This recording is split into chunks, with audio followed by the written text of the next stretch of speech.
The Gospel of Mark chapter 11 verse 24.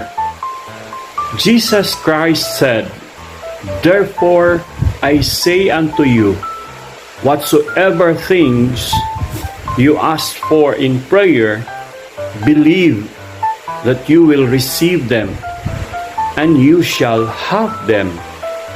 Ibig sabihin, kailangan po natin na kapag tayo ay nananalangin, ay kailangan nating sumampalataya, mananalig at magtiwala sa ating Diyos Ama na makapangyarihan sa lahat.